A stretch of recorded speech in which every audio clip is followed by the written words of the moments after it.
Arbitrium Produtora apresenta Coalando no Espaço.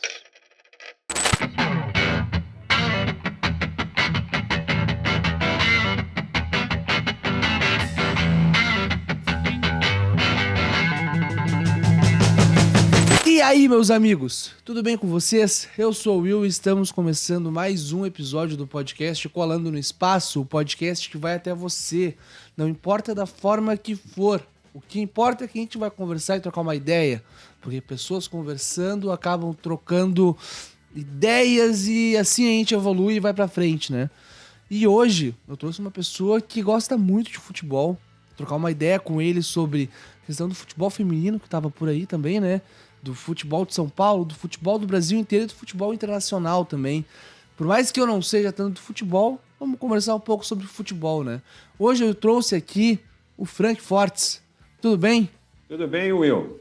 Obrigado pelo convite, satisfação estar aqui com você, com a galera toda aí. Vamos falar de futebol, vamos falar do que você quiser. Estou à tua disposição, meu irmão. Pô, coisa boa. Me conta uma coisa, estamos de manhã aqui gravando. Como é que tá sendo a tua manhã? Tudo certo? Olha, você perguntou, eu vou falar. Que também pergunta, eu falo a verdade. Hoje amanheceu embaçado, cara. Eu tenho um problema aqui que faz um ano, mais ou menos, que eu estou tentando tratar, lidar com isso e tal. Alguns dizem que é ciático, mas faço exames aí, não deu nada. E hoje me amanheceu com uma dor danada. Eu estou falando contigo aqui, mas estou com uma bolsa térmica também, fazendo uma compressa aqui para ver se o negócio dá uma aliviada. Dói pra caramba isso, velho. É um negócio incrível. Não é um negócio assim que te... por exemplo, assim, que cerceia você de fazer suas atividades, entendeu? Mas incomoda uma barbaridade, porque assim, é aquela dorzinha constante e que ela passa só quando ela quer. É um negócio impressionante, cara. E quem tem isso aí precisa tratar. Mas nada que nos deixe para baixo, assim, ou que altere o humor, né? Vamos dizer assim. Com certeza. Tem que saber lidar, né? Com certeza. Frank, eu não te conheço direito. Gostaria que tu te apresentasse para mim e para quem tá nos ouvindo. Conta tua história um pouquinho para nós, por favor. Vamos lá. Bom, eu sou jornalista, formado aqui na Universidade Metodista de São Paulo. Estou comemorando, sei lá se tem que comemorar ou se lamentar, mas já estou chegando a 25 anos de carreira no ano que vem. Parabéns. Parabéns, tem que comemorar, com certeza. É que a gente sempre... sei lá, vai passando o tempo, você sabe que vai chegando mais perto da linha, né? Se tivesse mais para trás, a gente ia ter um caminho maior para percorrer aí, quem sabe. Mas assim, não tem nenhuma lamentação com relação a todo esse tempo. Aliás, se você dura 25 anos numa profissão, é porque você está fazendo direito, né? Eu costumo pensar dessa maneira aí, viu, Will? Isso é verdade. E aí assim, sempre trabalhei, sempre não, mas trabalhei mais voltado para a editoria de esportes, desde o início da minha carreira. Comecei sempre atuando mais no rádio, né? Comecei aqui no Grande ABC, eu moro em Santo André, que é na região metropolitana aqui de São Paulo, e comecei numa rádio regional aqui em Santo André, a Rádio ABC. Aí depois passei pelo Portal Terra, ainda em início de carreira. Portal Terra lá atrás. Lá atrás, no início dos anos 2000, vamos dizer, né? Sim, eu lembro que minha avó assinava esse Portal Terra aí. Ela tinha aquele computador com uma caixa grandona assim, e chegava os e-mails para ela da Terra e mensagem do Terra. Lá no Terra, hoje a gente conversa por WhatsApp, né? Até pelo Insta, que foi como a gente pelos Messenger da vida, né? Sim. Lá no Terra a gente tinha um Messenger pequenininho também que se chamava como é que chama? Instaterra. Era assim, nós conversávamos ali internamente, né?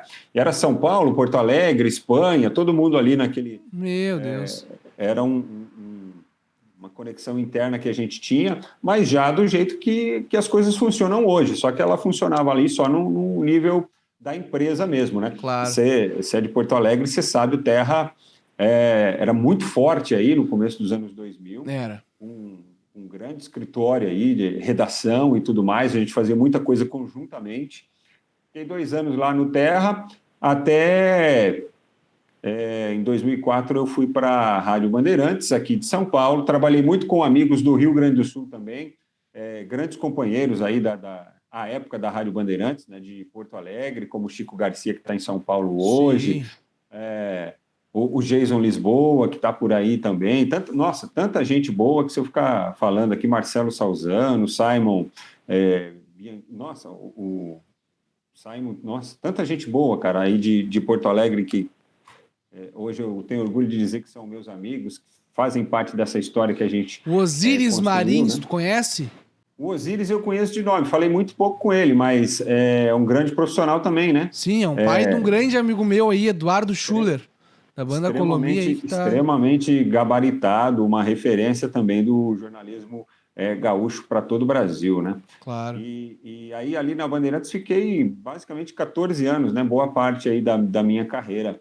Saí de lá em 2017, aí trabalhei algum tempo também depois com o Milton Neves diretamente lá no escritório de publicidade dele, no Terceiro Tempo, né? Fazendo conteúdo jornalístico também.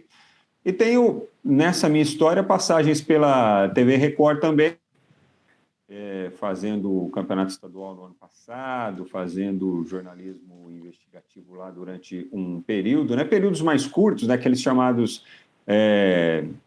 cobertura de férias, essas Claro. coisas. E o campeonato estadual, um período um pouquinho mais longo aí, de 4 meses, né? Na força-tarefa também dos regionais. E hoje eu estou na Massa FM, além de tocar meu próprio canal também aí, as minhas redes sociais, né, Will? Estamos lutando aí. Claro, claro. Sabes que Eu dei uma sintetizada, viu, Will? Para também não ficar tomando todo o seu tempo. Eu trabalhei na RBS, na Olha. parte das rádios da RBS, quando eu estava fazendo Menor Aprendiz. E na época eu cursava Direito. Só que eu fiz errado e não me formei, né? Eu nunca pensei a ligação que ia ter aquela época com hoje, entendeu? Porque hoje eu tô num meio de comunicação, que é o podcast.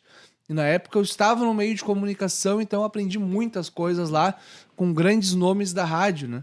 E eu fico muito lisonjeado por ter trabalhado esse tempo lá. Até alguns amigos que me ensinaram lá participaram aqui, como Márcio Paz. Não sei se esse nome tu chega a conhecer. Não conheço. Márcio Paz é um nome mais pop aqui do Rio Grande do Sul, né?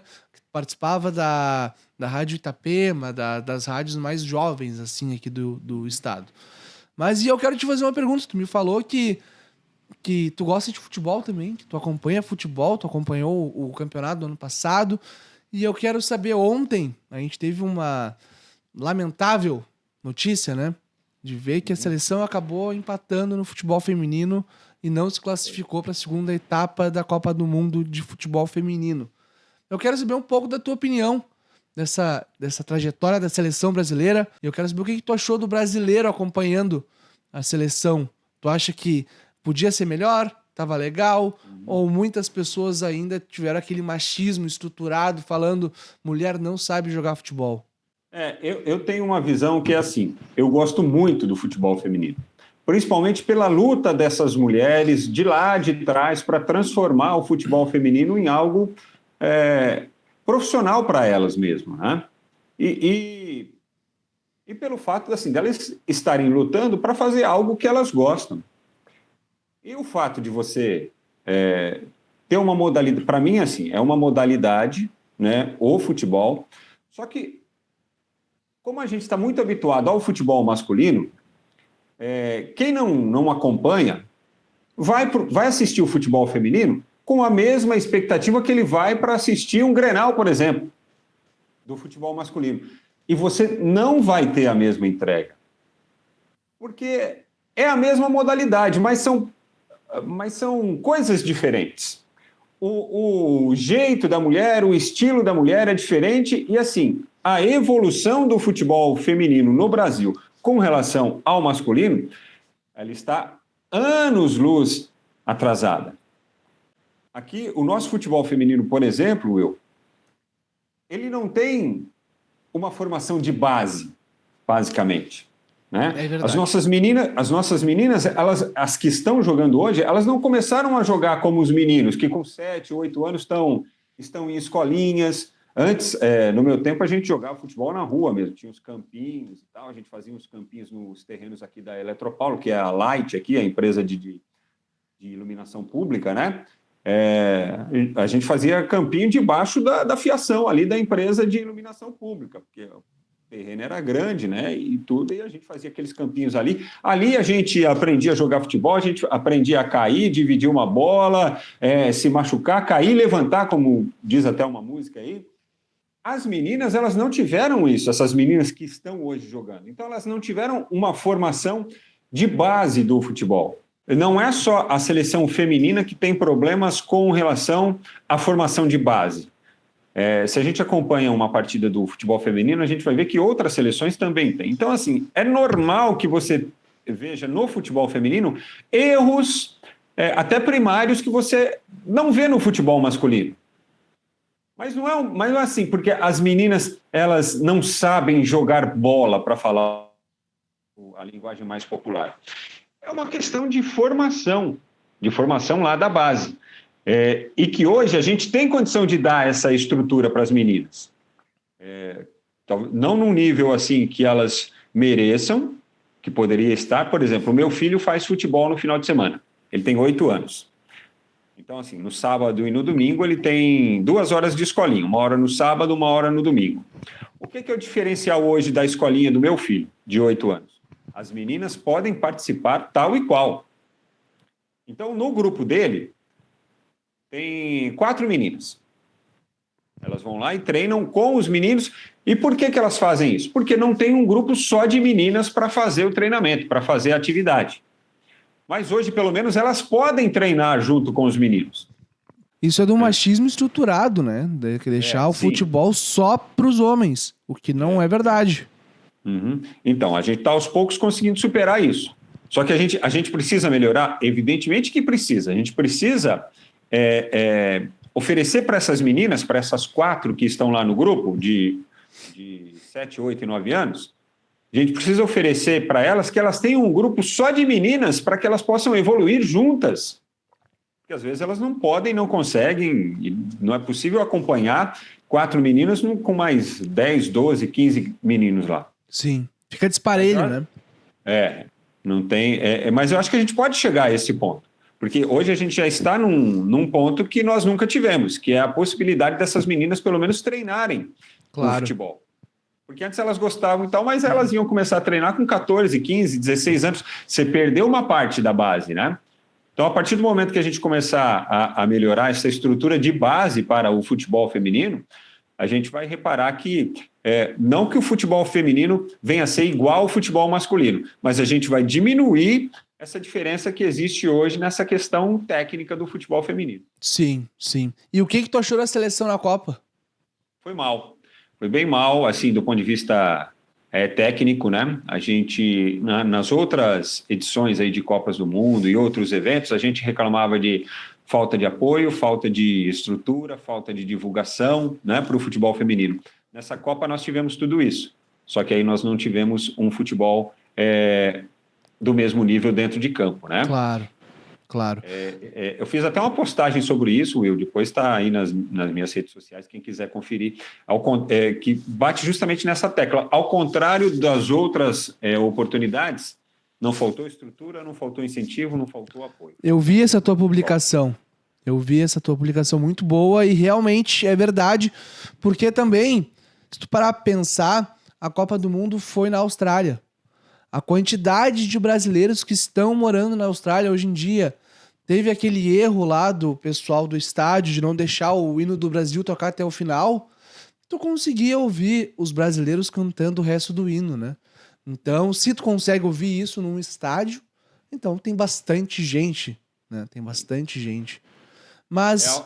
A Austrália, assim, juventude brasileira gosta muito da Austrália, né? Para esse intercâmbio, essas coisas todas. Muitos preferem ir para a Austrália do que ir para a Europa, para os Estados Unidos, por exemplo. Eu vou te falar que eu encho duas mãos aí de amigos que estão morando lá atualmente, né? Acredito. E uma coisa que eu quero te perguntar também, Frank. O que tu acha do futebol gaúcho? Tu falou ali do Grenal, tu comentou dessa grande rivalidade. Tu acha que o Grenal é o maior clássico brasileiro? Ou tem algum outro que se equipara ou passa do Grenal? Eu vou te falar por que o Grenal se destaca tanto entre os clássicos regionais do futebol brasileiro. Porque é só o Grenal. Se você pega aqui em São Paulo, por exemplo, tem rivalidade do Palmeiras com o Corinthians, do Corinthians com São Paulo, do São Paulo com o Palmeiras, né? Então não há uma polarização da disputa, porque alguns torcedores acham que assim, o grande rival do Corinthians é o Palmeiras. Outra parcela, o grande rival do Corinthians é o São Paulo. Você pergunta para o São Paulino, é a mesma coisa. O clássico maior para a gente aqui, que a gente gosta de vencer, é contra o Palmeiras. Outro fala que é contra o São Paulo. Você pergunta para o palmeirense, é a mesma coisa. Eu não estou citando o Santos, porque realmente o Santos não entra nessa conta. É ruim de falar isso, porque eu adoro o Santos, né? Então, mas, de fato, o Santos não entra nessa conta. Por um lado é engraçado, por um lado é um motivo de chacota, podemos dizer. Mas assim, passa um pouco pelo momento do Santos, né? O Santos está deixando de ter essa competição, ou não tem essa competição nesse momento com os grandes clubes, mas quando você pensa assim, em grandes rivalidades mesmo, o Santos é um rival, pela grandeza, pela história e tudo. Claro. Mas se você vai aqui em São Paulo, você pergunta qual o principal clássico aí para as torcidas, dificilmente um vai citar o Santos como adversário. No Rio Grande do Sul, não. No Rio Grande do Sul é Grenal ou é Grenal. Né? E essa grandiosidade da história do Grenal, ela transcende o Rio Grande do Sul. Por isso que o Grenal ele é muito maior do que o futebol do Rio Grande. Por isso que ele é uma rivalidade nacional. Por isso que parte do Brasil quem gosta de futebol quando tem um Grenal que é muito importante. E aí no Rio Grande, vocês têm um negócio que é sensacional, porque todo Grenal vocês colocam um número. O Grenal 459, o Grenal 462. Isso dá uma importância ainda maior, uma relevância ainda maior para essa rivalidade, entendeu? Eu adoro quando tem Grenal, e principalmente quando tem aquela semana de... o Diego Souza fala de não sei quem, o Luan responde falando de não sei quem, o Luan responde para o Sacha, sabe? Essa rivalidade, para quem está de fora, é legal. Aí no Rio Grande do Sul, eu não sei como é que é, eu não sei como é que funciona, não sei se isso acirra muito os nervos do torcedor, se carrega essa hostilidade para o campo, entendeu? Porque aqui tem a chatice da torcida única, né, Will? Você sabe, né? Aqui, clássico, só torcida do mandante. Aqui já teve a ideia da torcida mista, né? E também, uma época, teve a ideia da torcida única também. Só que, hoje em dia, eu não sei como é que tá. Vou te falar a sinceridade, porque eu acompanhei o Inter. Eu sou colorado, fanático desde quando eu nasci. Eu acompanhei o Inter até 2016. Depois de 2016, eu parei e pensei, vou te ser bem sincero, eu pensei, por que eu vou ficar triste ou brabo quando o meu time perde? Os caras recebem milhões e eu só vou ficar mal, vou ficar triste ou brabo se o Inter ganhar, né? Ou perder. E, eu pensei, cara, eu não vou mais acompanhar futebol porque não tem mais a ver. Hoje em dia, eu nem sei mais quem é o elenco do Inter. Quando eu vi que o Alan Patrick estava sendo capitão, eu fiquei pensando, caramba, esse cara aí não joga nada, né? E eu fui ver ele jogando futebol e eu vi que ele tá jogando um bolão. Mas, ao mesmo tempo, eu fico lembrando daquela época do Alessandro, Oscar, todo esse pessoal aí, né? Mas eu vou te falar que aqui no Rio Grande do Sul, quando tem semana de Grenal e tu é apaixonado pelo futebol, é um saco. É um saco. Olha, e essa semana eu estava vendo, essa semana o Inter perdeu pro River lá na Argentina, um jogo pesado pra caramba, porque jogar em Núñez com 80 mil torcedores é difícil para qualquer um, né? E o Inter saiu na frente, o Ener Valencia fez o primeiro gol dele com a camisa do Inter, tentou uma bicicleta lá quando estava 0-0, falando, pô, bacana pra caramba, falei, esse cara vai dar jogo. E aí eu pensei a mesma coisa que tu pensou, eu vi a abraçadeira de capitão nos braços, assim, no braço do Alan Patrick. Falei, caramba, meu, Alan Patrick é capitão do Inter na Libertadores. Olha onde esse cara tá chegando, sim, velho. Tá grande. Porque, de fato, assim, ele teve passagens que não deixaram saudades, né? No Palmeiras, no Flamengo. E aí no Inter ele tá muito bem, cara. Mas eu vou te falar que agora... Acho que é amadurecimento só, viu, Will? Agora no final, tá? Agora no final, depois da saída do D'Alessandro. Porque eu vejo que quando tava o D'Alessandro do Inter, o D'Alessandro era o rei. Claro. Não tinha outra pessoa que tomava o lugar do D'Alessandro. E quando o D'Alessandro saiu, o Inter ficou meio desestabilizado. E agora? Quem é que vai ser o capitão? Sabe? E apareceu o Alan Patrick sendo uma luz no fim do túnel pro torcedor colorado e até mesmo pro time.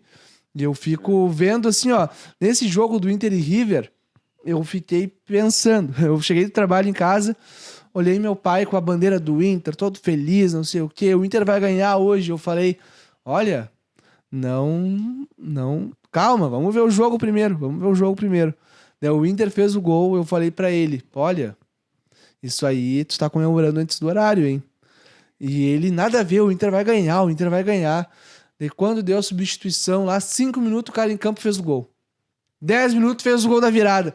Daí eu fiquei, eu sabia, tava certo. O Inter é aquele time que tu não pode comemorar antecipado, porque sempre vai dar algum problema. Vou dar um exemplo pra ti. 2009, Brasileirão, último jogo. O Inter ganhou o jogo, era só depender de quem? Do Grêmio. Pra ganhar do Flamengo. Não deu certo. Claro. Mesma coisa em 2020, né? Flamengo ganhou, se eu não me engano foi 2020. O Inter ia ganhar o Campeonato Brasileiro, o Flamengo ganhou. O Flamengo ganhou no Morumbi, perdendo para o São Paulo, e o Inter só precisava superar o Corinthians, né? No Beira-Rio. Não conseguiu. Não conseguiu. Denilson perdeu o gol feito ali. Foi em 2021, não foi? Não me lembro. Eu lembro que foi na pandemia. Foi na pandemia, capaz de ter sido 2020 mesmo. E tu, qual time tu é? Tu tem aquela questão de falar o teu time ou tu não comenta qual é o teu time? Porque aqui no Rio Grande do Sul... Eu falo. Não sei se tu deve conhecer, estão grandes nas redes sociais aí, o Baldasso e o Farid, né? São grandes nomes do jornalismo do Rio Grande do Sul no futebol que são fanáticos pelo time e não tem o que tirar. E eu quero saber aí pra cima, mais pro São Paulo, Rio de Janeiro, vocês comentam quem é o time ou tem mais aquela questão de profissionalismo dentro da profissão? Então, Will, duas coisas. Eu acho que assim, eu acho que você revelar o seu time não tira o seu profissionalismo, né? Você não deixa de ser profissional. O que eu não acho legal é quando o profissional fala assim, eu não tenho time, eu não torço para ninguém. Pô, mentira, cara. Se você está fazendo jornalismo esportivo, você está falando de futebol, é porque você é apaixonado por algum clube. Essa é a coisa mais óbvia, assim, sabe?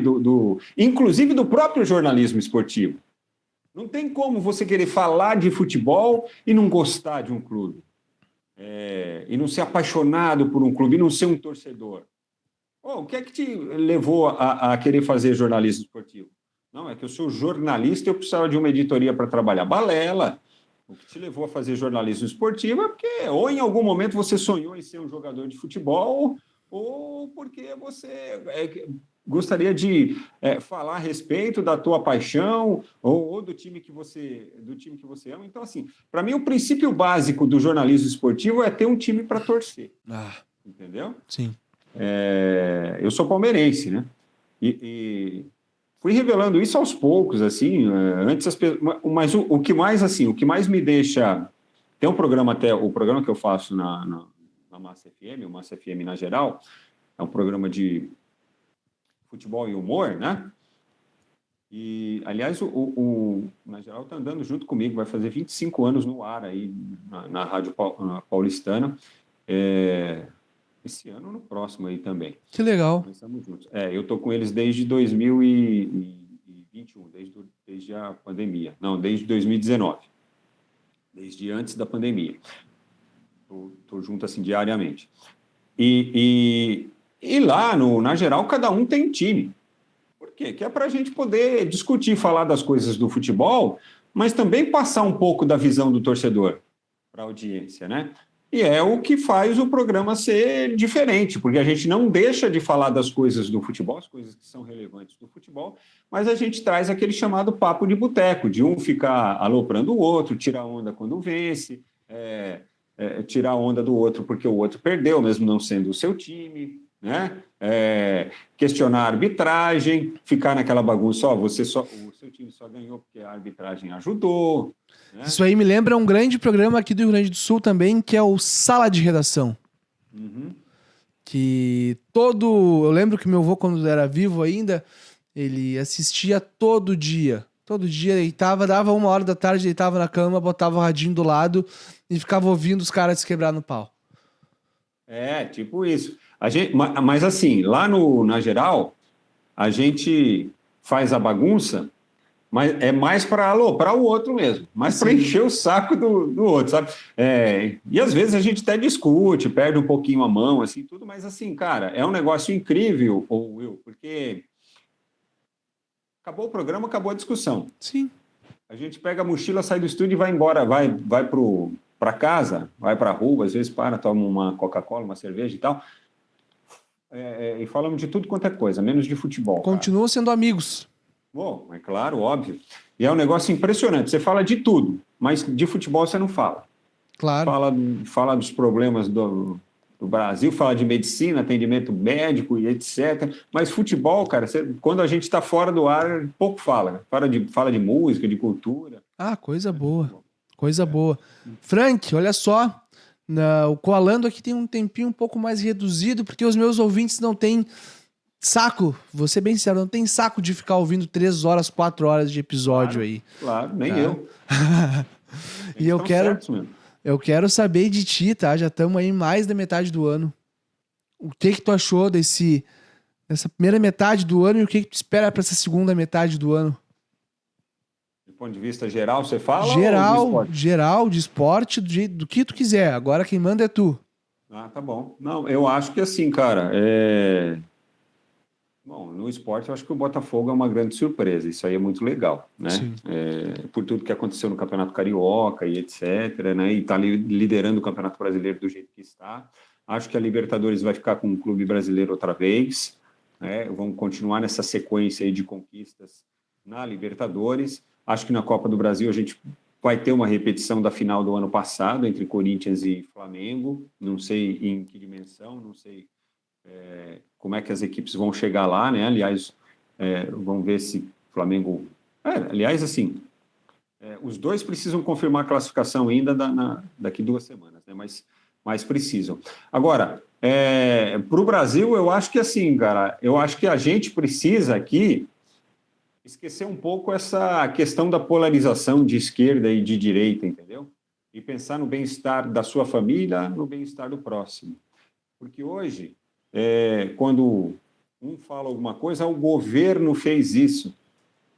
O governo do presidente Lula fez tal coisa para a educação, vai liberar aqui uma bolsa para que você possa pagar aí mensalmente para garantir o estudo do seu filho quando você tiver 18 anos. Aí vem o outro e fala, não, mas você só está fazendo isso porque quer dinheiro do povo, lá tem que parar com isso. Esquerda, direita, polarização, essa coisa que só prejudica fundamentalmente a própria população brasileira, né? Escolhemos aí, como é que eu posso dizer, o falso brilhante, né? Esses ídolos de cera que a gente estabelece, né? Porque político, fundamentalmente, eles são todos iguais. Não dá para, infelizmente, por causa de alguns, é difícil para a gente pensar um que você fala, pô, esse aqui eu vou com ele até o final porque eu sei que ele vai fazer tudo certo.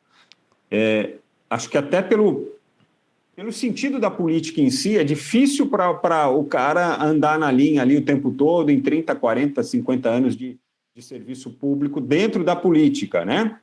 Se até na vida é difícil, imagina na política. Claro.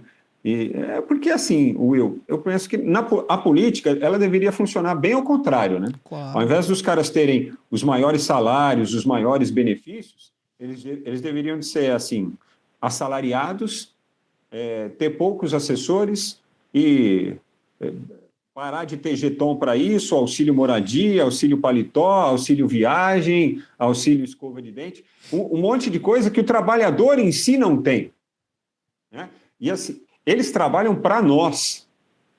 Nós é que somos os verdadeiros patrões. Nós que deveríamos mandar, né? Eles estão lá para trabalhar para nós. Então, assim, é inadmissível que um deputado, um vereador, tenha um salário de 30, 40, 50. Os nossos ministros do TSE, do STJ, Tem cara que se aposenta com um salário superior a 100 mil reais. Isso, gente. E o trabalhador ganhando um salário mínimo de 1.200. Então, é assim, quando a gente fala de diminuir a desigualdade, tem que começar ali, gente. Você entendeu? E aí eu não tô falando contra o STF. Eu não sou da direita porque eu estou falando isso, né? Mas também não sou da esquerda porque eu acho que o cara faça uma ou outra coisa certa. A desigualdade ela tem que começar a diminuir daí. Por que se os políticos brasileiros fossem sérios, a primeira coisa que eles discutiriam seria uma reforma política. Claro. Como o sistema político funciona no nosso país, né? De diminuir tanto os gastos com os próprios parlamentares. Porque o que se gasta lá, você poderia investir em segurança pública, em educação, em saúde, nas questões básicas para a população. Em revitalização de áreas públicas. Mas aí é como um empresário disse esses dias aí, né? Diminuir a desigualdade é bacana, é legal, mas só que empobrece quem é mais rico. Cabeça do empresário brasileiro, né? Obviamente que é isso que a gente tem que fazer. Né, Will? Mas por que eu estou falando isso? Porque eu só quero alertar assim, não adianta a gente ficar endeusando e idolatrando o político. Você tem que pensar naquilo que pode ser feito naquele momento para melhorar a qualidade de vida da sua família, do seu entorno, do seu bairro, da sua cidade, e ampliando isso aí, né? Então, assim, Não adianta idolatrar A, B ou C. Sim, com certeza. Concordo contigo. Concordo muito contigo, porque não dá pra gente ficar idolatrando mesmo, porque nenhum nem outro é bom. A gente tem que pensar nisso. Tu nunca pôde ter um político de estimação, né? Porque isso não é legal. Não é legal, porque tu vai ficar brigando com os teus entes queridos, com os teus familiares, com quem quer que seja, né? Então, não dá. A gente tem que querer o melhor pro povo, pro Brasil, e conseguir isso é difícil. Mas a gente tem que tentar, sempre. O dia que um político levantar a voz e falar assim, quero propor aqui uma reforma política, mudar esse sistema de verba de dinheiro público para fundão partidário, para fazer campanha política, diminuir o salário dos parlamentares, diminuir o número de assessores, o número de benefícios, vamos pegar essa grana que gasta aqui hoje para manter essa estrutura e investir em outra coisa. Aí você pode acreditar no cara. Só que é claro, né? Esse tipo de político não vai sobreviver, porque se ele entrar com uma proposta dessa lá, os caras não vão aprovar um projetinho dele, né? É verdade. Em qualquer estrutura aí da nossa... E é capaz de até apagarem o cara, né? Capaz de até acontecer isso. Mas, Frank, me diz as tuas redes sociais, quem quiser te seguir e te acompanhar nas redes. É difícil, mas é simples. É tudo francamente oficial. Só que o francamente é de Frank, né? Então é F-R-A-N-K, realmente normal. Francamente, ao invés do C no meio, usa o K do final de Frank e fica tudo certo. Francamente oficial. Estamos lá no YouTube, no Twitter, agora tem o Thread também, né? Estamos lá também, no Instagram, no TikTok, tudo que você imaginar, Facebook, é tudo francamente oficial. Tá, mas indo no Instagram já conseguem te encontrar em todas as outras. Consegue. Lá tem os links também. Então tá bom. Frank, muito obrigado por ter aceitado participar aqui do Coalando. Fiquei muito feliz por ter conversado contigo. E para tu que tá nos ouvindo, vai seguir ele em todas as redes. Deixa o teu like, comenta, compartilha com teus amigos. Se inscreve nesse canal, me segue no Instagram. Faz tudo que tem que fazer. Tudo tá pulando aí na tela, tá bom? Então, gurizada, se cuidem. Um beijo, até uma próxima e tchau.